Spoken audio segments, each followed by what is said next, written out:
So he's having sex with someone in there. No. And then he was going to come back to the room where I am and act like that never happened. Hi everybody, what's up? It's Katie Austin here and welcome back to Austin AF. Today marks episode 10 of this show, so thank you guys so much for tuning in and make sure to keep tuning in because we have an amazing season for you. Today I'm really excited because I have one of my friends coming into studio to talk all about how to be a blogger, influencer, dating tips, and much more life advice. Her name is Payton Sartain and she is a Texas gal living in LA. She's a blogger, influencer, YouTuber. She has her own clothing line now, her own podcast, and she's really inspiring because she's really built an amazing personal brand. And I love talking to her because she's so honest, she's so raw, she's so real. And we're gonna talk a lot about a dating life because she is like me and was single for a little while and now has a boyfriend. So that transition, yada, yada, yada. Stay tuned. By the way, before she comes in the studio, I want to talk to you guys about dating as well. And Peyton and I kind of touch on this a little bit in the interview, but I wanted to just touch on it a little bit more. And what I'm trying to get across is red flags in dating. So right now, you might be talking to a guy or interested in someone or a girl, a significant other. You might have a crush, and we want to always tell ourselves that they have a lot of potential. We have a crush, and sometimes there's something wrong with him, but we see through it because we're blinded by love, truly. And for me, I'm coming from, a 4.5-year relationship where I saw these red flags within the first 2 months, and I stayed in it thinking he would change constantly. And I just want to let you guys know that that person's not going to change. Stop falling in love with what someone could be, and making sure you are seeing these red flags, and if you notice them, to run and not start dating them. Don't waste your freaking time. So let's talk about some of these red flags. Number one, I personally think it's a huge red flag if you guys have been dating for a few months and he refuses to show you on social media if he's posting a lot on Instagram. Say he posts a story, once a week or even twice a week, and you are never in them, or B, he reposts a lot of people, but he'll never repost you guys. I think that's a really red flag because if you at someone, they can repost in their stories. And so, just know if he's hiding you, and specifically hiding you, he might be doing that for a reason. I had my ex hide me for a while, and so this one rings really true to me. I think a second red flag is knowing when someone is not a committer. And I think our intuition as women especially is really strong. Always trust your gut. If he cannot commit within the first month or two, then he's just not going to commit. That's my personal opinion. I had one of my mom's friends, was dating this guy for, I want to say, a few years, and he still wouldn't marry her. And they were, in their 40s at this point, and that person was just never going to change. So don't hold on and hold out for someone who's not going to commit when you guys can see in the first couple months if he is a non-committal person. I think that's one's huge. If he's not going to commit in the first couple weeks or months, he's never going to commit. Another red flag, if he's not introducing you to his friends. I think this is a really big one because I think he should want to introduce you to his crew. I think he should want to include you in things, and that just kind of goes off the first red flag if he's kind of keeping you a secret. If he is hiding you from his friends, say that he's like going out to dinner with his friends and all the other girlfriends are coming, you should be able to go. And I really strongly believe that. That means maybe he's bringing around other girls, or maybe he's just like not committed enough to you to bring you around. So maybe just rethink if you're never around his friend group and you're always around yours. And another huge red flag is if your family doesn't like him. You guys, this is a tough one to swallow because for me, one of my ex-boyfriends, my parents really disliked, and not as a person, disliked for me. And I had to go through it and take the time to realize this myself. But I want you guys to ask yourself, is it worth it if your family, your loved ones, the people that know you best, don't like the person you are with. So try to reevaluate the relationship if your family doesn't like them. I know we touched on that in my mom's episode as well, and what to do if your significant other is hated by your family and your loved ones. So if you want to tune into episode 1 of Austin AF, go back and listen to it as well. But I am now really excited to bring Payton into studio today. We are going to talk about some dating tips, some more red flags, trust issues, dating athletes, and make some espresso martinis. Let's do it. All right, you guys, I'm here with Payton. Hi. Hey. Hello, everyone. Thanks so much for coming in. And so because you are here and you love espresso martinis, we decided to make some espresso martinis. And before we get into the interview, I want you to get a little loose because we're going to talk about dating a little bit later on in the episode. So let's make some espresso martinis. Okay, so these are definitely my favorite drink ever, but I've honestly never made one at home successfully. Seriously? Yeah, so I don't really know what's going on, but we'll see what's happening. But they're your favorite drink, but you've never made one successfully? No, not at home. Okay, I so always order them out. Where is the best espresso martini that you ever had? At Soho House in West Hollywood. They have a really good one. So I guess it's Soho House everywhere. Ooh. What else? Craig's has a really good one. And Catch has a really good one. What makes a good espresso martini?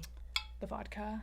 Really? Yes. Good. That's all good it vodka, is. I feel like. Wow. Obviously, because like you want it like a good taste. You don't want it to be like some kind of shitty like Taka. Yeah, and you're a Texas situation. gal, so we got some Tito's for So we have you. our Tito's here. Which camera am I Sponsor looking us. at? Okay.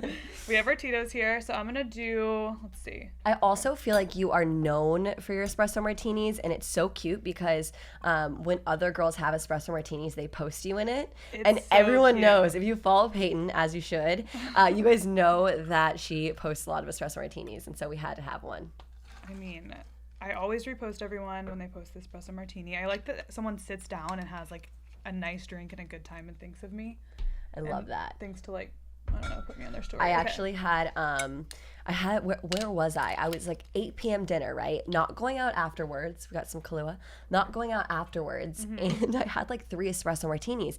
And all of a sudden, we get home at like 10 p.m. and it's like 1 a.m. still, and I'm wired. And I'm like, why the fuck can't I go to sleep? No, listen. I have friends who like will go out and they'll like dabble in some drugs or something, and I will have my espresso martinis, and I am up much longer than all of them. I'm like, this is way more effective, guys. Coffee and a mix of, or espresso and mixed with alcohol, I feel like is not what I need in my body because I'm already so freaking crazy. I need it because I'm very monotone. It makes me have like personality for a second. Okay, so we did Kahlua, we did Tito's. I'm kind of eyeballing it, and then we'll do a dash of the simple syrup. Oh, and the espresso. We had a small amount of espresso. I feel like a lot of the times when I hate an espresso martini, it's way too sweet. Yeah. You know? Or it has like bad espresso, or I don't know. I guess the secret to a good espresso martini is all the good ingredients. I guess we'll never know. You have to be bougie. It's like that TikTok. I guess we'll never know. Shake it, baby. Shake it. I really hope this is good because I don't know what I'm doing. But here we go. Also, you always have to garnish with beans too. I feel Yeah. like the ones that at the bars, sometimes I order espresso martinis at the bars and they're so bad. I'm like, why did I just do this? They're like I don't know. Wow. Payton, you Was just that the most perfect amount or what? really crushed that. Thank Cheers. you for providing the ingredients. Haven't seen you in a year and a half. I know. Cheers. A lot to Cheers to catch up seeing on. each other Cheers. again. This was a lot of vodka. Wait, but it's really good. It is good. It's really good. It's not too sweet at all. It is very strong. Whoosh. we'll drink up. Okay. I have so much I want to talk to you about, but I've just been so proud of you because I have seen you absolutely crushing it online. And I know you've always crushed it online, but I feel like this past year you have grown so much and really focused on your business. And so I just wanted to kind of start out and say that and really talk to you about your influencer and business tips. And a lot of the times people think that they look at us like, oh my God, it's such an easy job. But how much work you put into it? Like, holy shit, dude. I mean, you know this best because you're doing the same thing. You're killing it lately, obviously. Everyone knows that with the new show. And, like, obviously SI and everything has been crazy to watch. I also was talking to, you used to live with Morgan Yates, right? Yes. I met her, like, somewhat recently.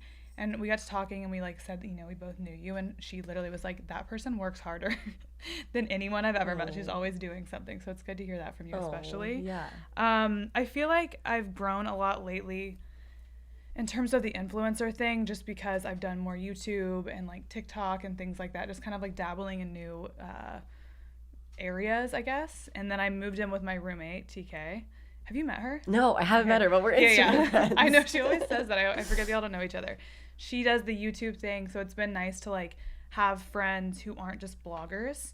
Because I've always, like, when I moved to LA, I became immediate best friends with another blogger. And I've had a couple really close blogger friends who do exactly what I do in a similar way. And honestly, like, branching out, finding friends in other fields, kind of, it has been like essential for growth lately, I think. Totally. And for other creative ideas and aspects to like being a content creator. Yeah. Speaking of like your friend group and everything, I always see you guys online and it looks like you just have a solid group of blogger friends.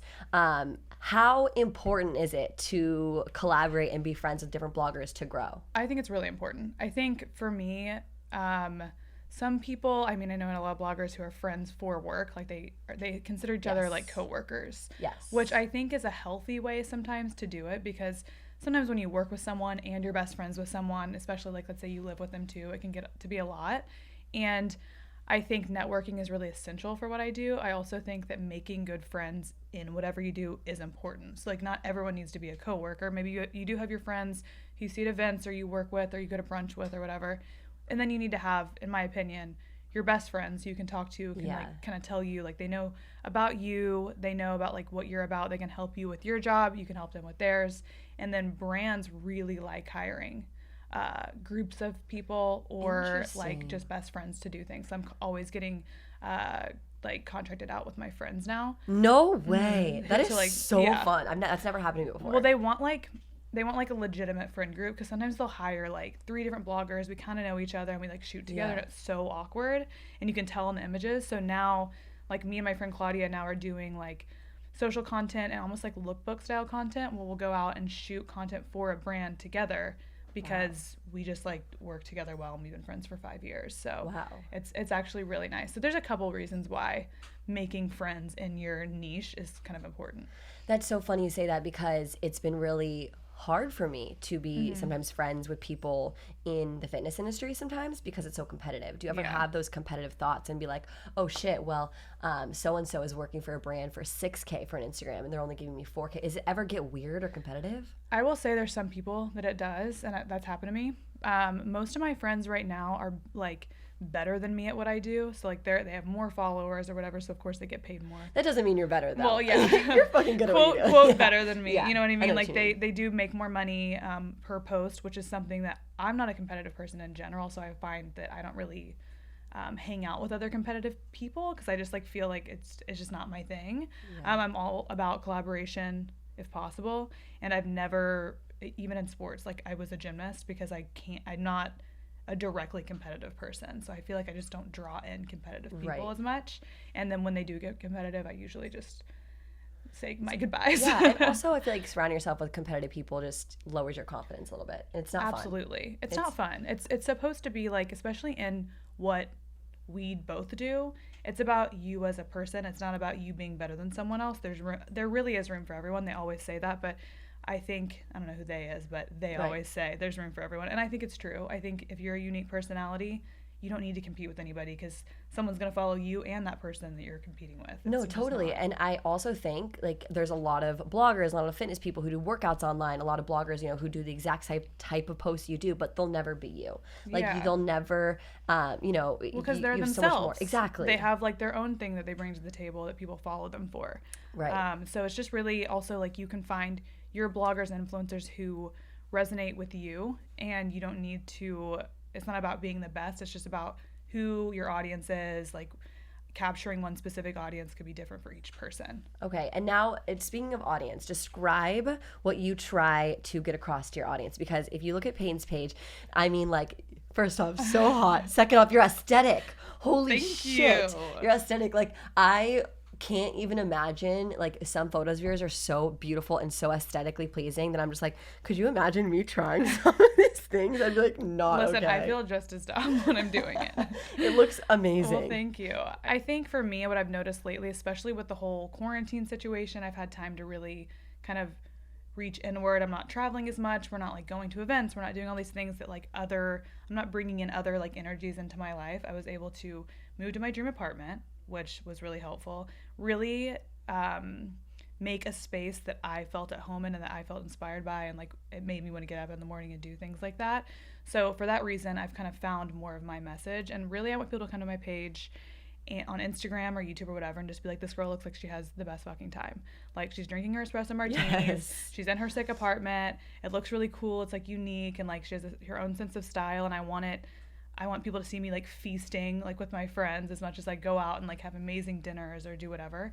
Go hang out with Joe, my boyfriend. I want them to see that and just be like, oh, I want to live this cool life too. And then like go treat themselves to a nice dinner, or like treat themselves to a weekend trip, or like just really almost have that overindulgent time more often in their lives, because I think that that's what makes me happy. And so I'd like for other people to do that more often, I think. Totally. I see that on your Instagram, but on your YouTube, I see, you know, a Payton that's like a little bit, you know, not different than what I see on Instagram, but at the same time, like I see a lot of like personality, and I see all these vlogs with Joe, which are her boyfriend, which are so funny. I watched 2 of them today, like a stalker.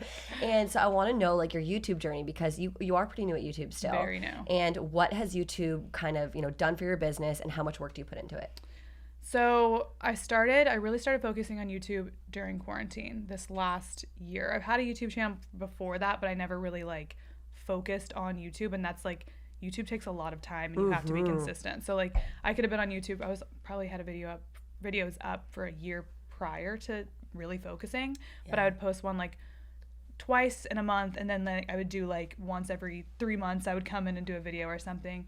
So I started getting consistent with YouTube this last year, and it has been just an amazing way to find a new audience, basically. Because Instagram, I found myself kind of stagnant and not really growing, and then I went and worked on YouTube, and I got a surge of followers from that, and then also on TikTok now, which is kind of just like a fun thing.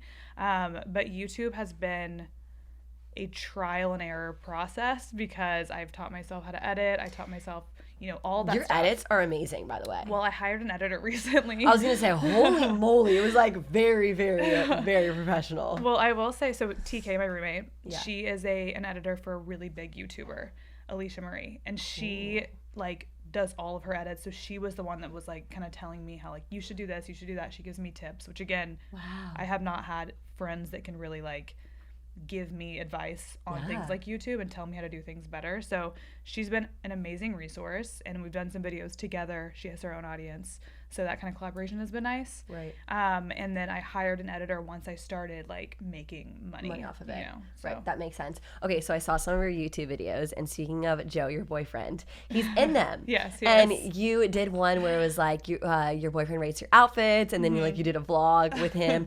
Does he ever get annoyed with your like filming a lot? Well, my boyfriend does. That's why I say it. Yeah. So here's the thing. I mean, we've been together for a year now, and he's taken a total of 2 photos for me. That's Instagram. That's it. Okay. I never ask him. I literally will go so far as to like have a tripod, and like we'll be in his car, and I need a photo in the car, and I'll make him get in the back seat. I put the tripod on the front seat, and I take my own photo while he's like on his phone or something. Right. Because I just like hate the process of telling someone how I want a photo. I just want to get it done, and I want them to look at me. Yeah. And then I just want to live my life. So with Joe, one of the things that we talked about when we first started dating was he plays baseball. So during season, he's constantly up at the field. He's like traveling the whole time. It's basically spring training and the season. It's 8 months of me having to go to him if I want to see him. And even when I go to him, I don't see him all day. Like he goes to the field, he comes back home, and like it's just really difficult. Yeah. So he also is a person that wants to date someone who has a job and is taking care of themselves and isn't really like, you know, doing the whole moochy thing, because I think a lot of athletes get stressed out by that. Totally. Which is, I'll probably always have a job. I just love working.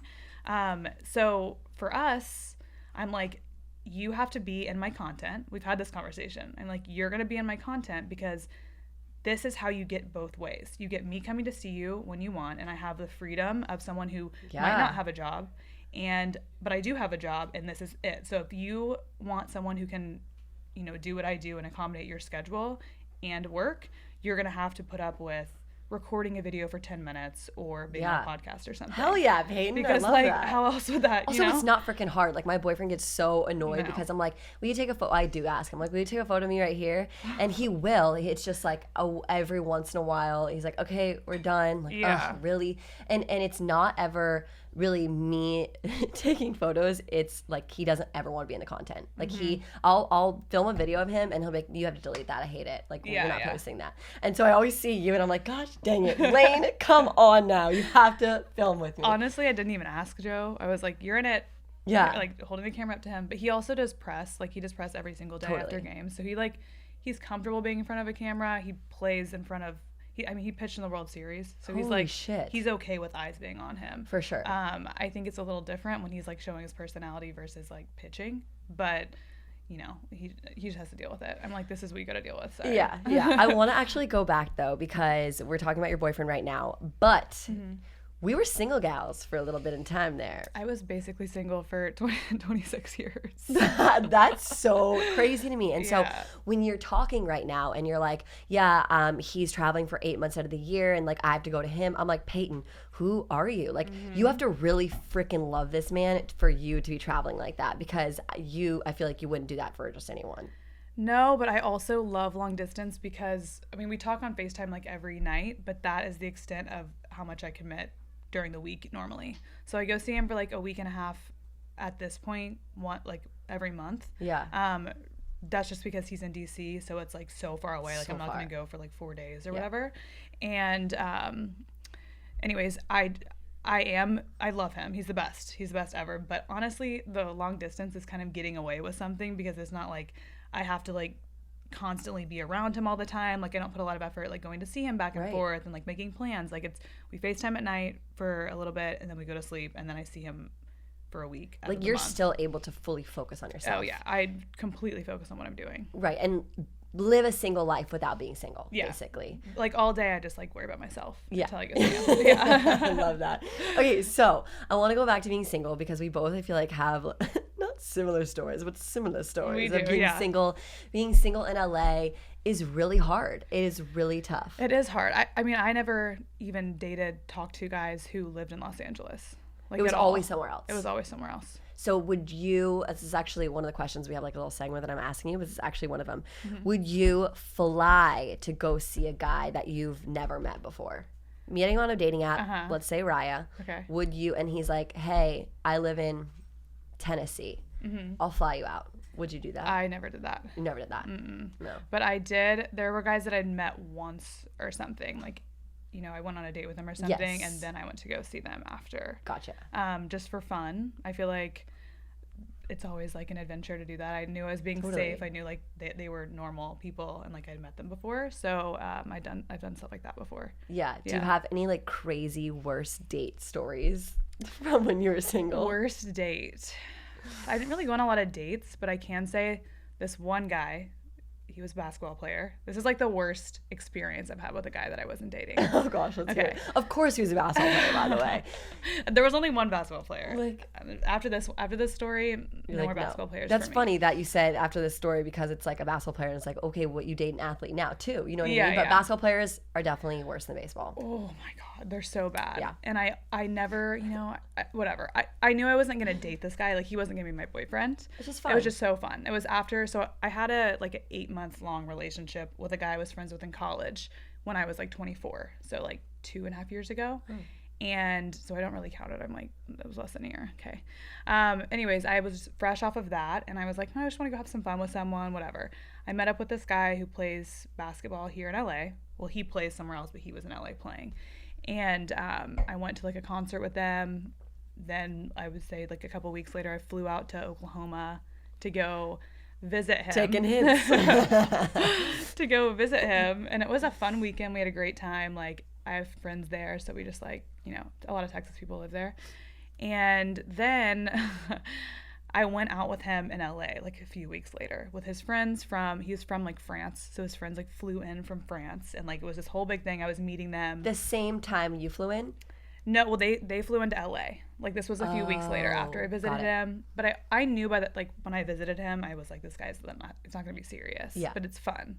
So anyways, we all went out, and he got really, really high off of an edible, and he's never had an edible before. No. So his friends were like, he's being weird, obviously, because he just took his first edible, whatever. Minor details. I noticed a girl at a club we were at, like, kind of being all over him because he's this, like, tall, good-looking guy. Like, I think a lot of girls can tell, like, he probably plays basketball or something.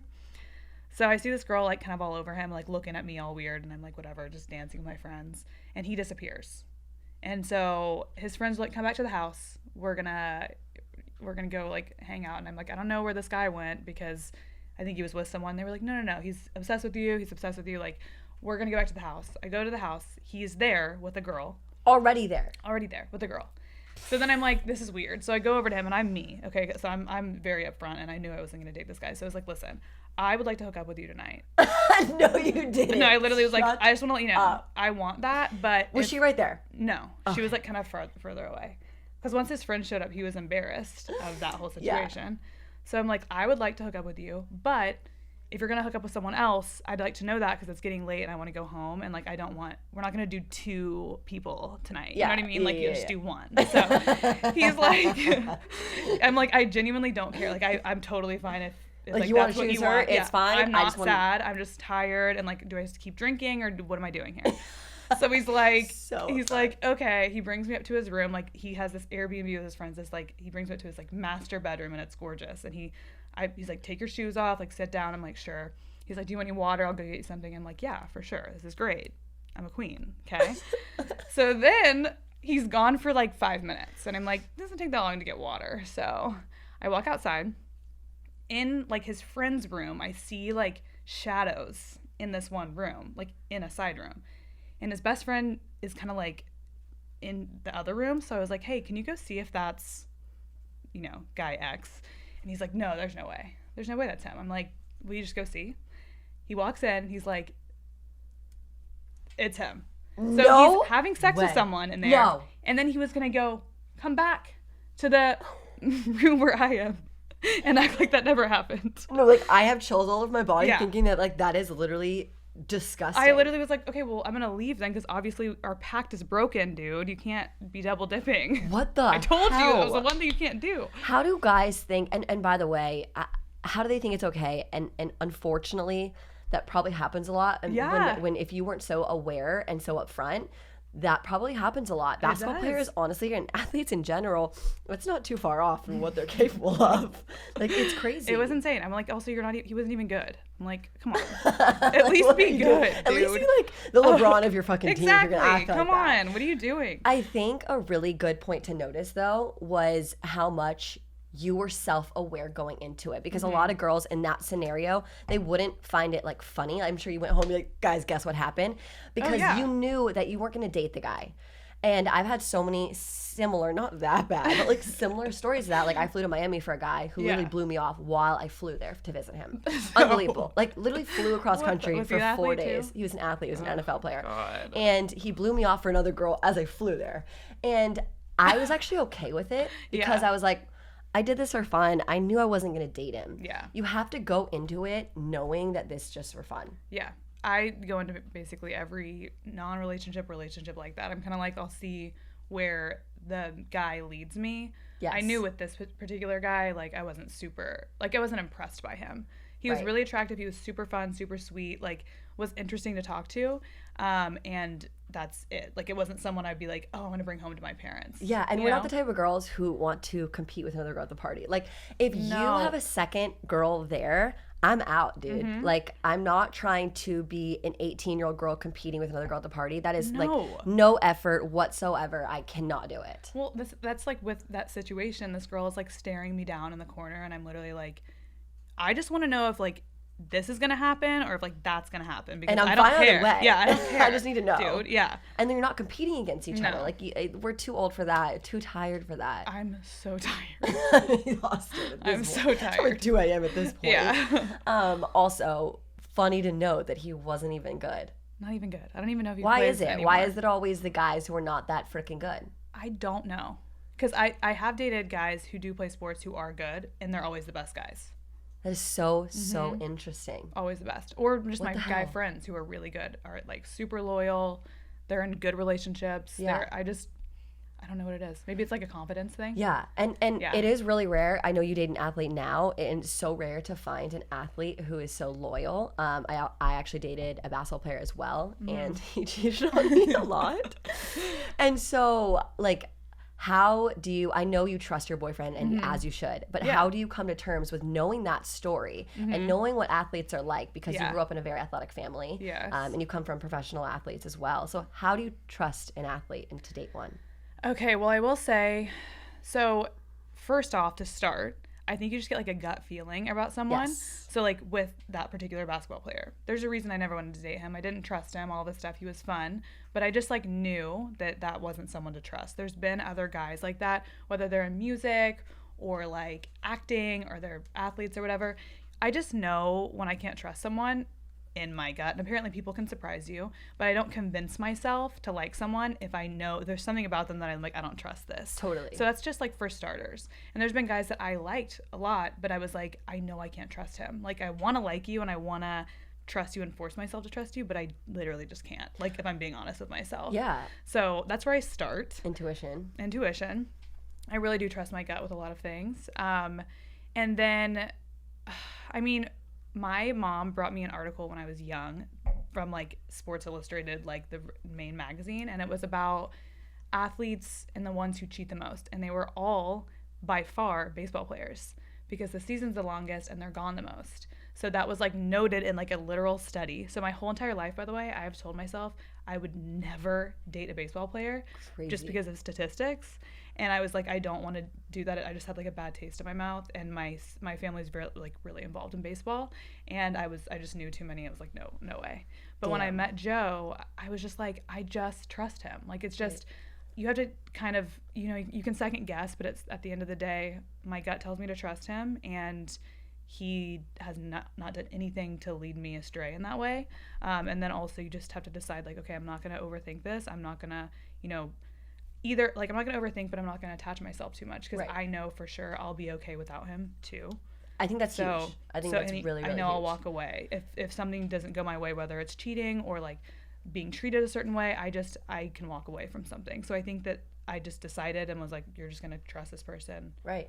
And I think that's really important to know, because when you walked in here, we both were like, oh, we're so obsessed with our boyfriends right now. But we both have the understanding that if something happens, we'll still be okay. I would be sad, but like, totally, I'll be fine. You know what I mean? And I think having the experience of being obsessed with someone and being in love with someone, to me, has only shown me that I could probably do it again. You know, it would suck to lose him, but you could probably find someone else as well. So yeah. Besides not trusting, trusting your intuition, what is the biggest red flag of not trusting someone? Because I feel like a lot of girls out there have, you know, this sketchy type of boyfriends, but they're still with them because, you know, they don't want to just go after their intuition. Like, what if he's not doing anything? What if my intuition's wrong?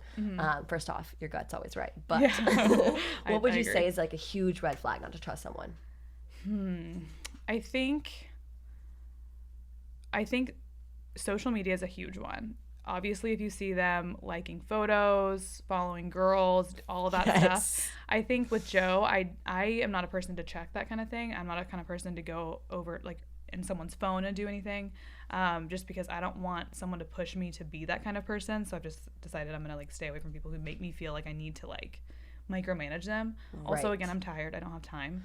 And like, I don't want to do that. I don't want to just have to like nag someone, you know? And I understand that does happen to people. But with Joe, he was very like specific on social media. Cause like, I remember making one comment. I didn't know who he followed, but I made a comment about him following Instagram models. And this is when we first started talking, or we first started dating. And I was like, yeah, I'm sure the Instagram models you follow or something like that. A minor comment, I don't know who he was following at the time. He came back like a week later and was like, I unfollowed them. I unfollowed people. He was so specific. Sweetheart. And he doesn't like photos of anyone. Like, I haven't seen it yet, at least so far. So, I mean, I think that when I share something with him, like if I share something like that where I make a comment that leads him to believe that I'm maybe insecure about that or I don't want him following people like that, he immediately made the adjustment to make me comfortable. Honestly, as he should. Yeah. So I feel like when people get a little bit like defensive about it, I'm like, totally, are you really in a relationship? Because you're not meeting me halfway. You should try to always make your significant significant other feel very comfortable. Yes. And not call you crazy or anything No, like that. exactly. In my past relationship, a huge thing that I used to do, which I'm very happy that I don't do anymore, and because guys are really stupid, they will go out and they'll meet a girl and then they'll start following them on Instagram. Yeah. So if you go to the Safari on a I web know browser, this trick, you can actually see who they followed last. And so every time my ex-boyfriend went out, he started following like 3 new hot girls. So yeah, red flag. And I was just like, do I say anything? Because like he's not doing anything. He's really not. He's just maybe meeting these girls and being like, oh yeah, what's your Instagram? Blah, blah, blah. He's not cheating. But at the same time, it made me extremely uncomfortable. And every time I brought it up, he'd be like, I don't know what the hell you're talking about. Those girls are my classes. I just met that girl. So-and-so, one of my buddies wanted to hook up with her. I'm like, no, that doesn't happen. So if you are suspicious, check the web browser. Yes, definitely check the web browser. Yeah, I think if you're in a position like that and you're in something that's like sometimes a little more toxic, I do see how that can be fun. Like in college, I had a very toxic boyfriend. We talked for a year and a half, but like I was okay with it for that time because it was okay to be toxic and it was kind of fun and like dramatic and stuff like that. But if you want to be in an actual relationship, for me, if someone doesn't respect me calling them out for something or me saying something makes me feel uncomfortable, because I know that I'm not dramatic about stuff. I know that I have my head on right and I'm not trying to find problems most of the time. Right. So I know when I say something that makes me uncomfortable, they need to make a change, or this isn't the right relationship for me anymore. And speaking of respect, finding someone who also respects what you do. And that's why I feel like we are really lucky, because our industry can be disrespected a lot. Yes. Like you can look at us and be like, those two stupid girls, all they do is post online. And so finding guys who actually take it seriously is really big time. It is. And I think it's usually people who are kind of high performing. Like Joe respects what I do a lot, and like he was on my podcast that I just started and he was really excited about it, and he was like talking me up the whole time. He was like, I love how ambitious she is, and we're on her podcast, so like obviously I'm like, this is so cute. He thinks it's really cool, and especially coming from someone like him who's really a badass and like does really well at his job, it makes me be like, okay, well, I can do whatever I want to do. I don't feel I feel almost more confident about my job when he tells me that he loves it or he respects Same exact way. And I feel like that is very hard to find. Yeah. I have some like this or that questions. I feel like we kind of went through a lot of these questions already that I had. Okay, older or younger guys? For relationships, older. For fun, younger. Same. We are literally the same. Why are younger guys so much more fun? They're fun to go out with. They're just and they also like follow you around, and I think it's the coolest thing ever. Right before I met my boyfriend, actually, over the summer, I was making out with a guy, and sorry, mom and dad for listening to this. And basically, I thought he was 23 years old. Like, genuinely thought he was 23 because he told me he was, and ended up being 19. Like, am I okay? But he had the swag of a 23-year-old, and we love that for him. I was 26 and thinking like 23 is perfect. Found out the next day at Google. God, it's so 19. Sad that 19 feels so young. I feel like I was 19 5 seconds ago. That would be. I'm 27 now. 27. That would be disturbing. Like, absolutely not. It's fine. It's not. It's under 10 years. It's okay. He's 18. He's fine. Tequila or vodka? I don't know. I like both. It depends on what I'm drinking. The other night I had a vodka night. It was so fun. I didn't black out because I was drinking vodka. But when I touch tequila, like literally my mouth touches tequila, I'm blackout. So it just depends on the night. How many days a week do you drink? I would say when I'm traveling, like that's when it kind of gets thrown off. I would say probably once on the weekends now, because that's all I can really handle. Really? But if I do like a day, like if I did like a daytime situation, like I did Friday night and like then Sunday or something, I'll do that.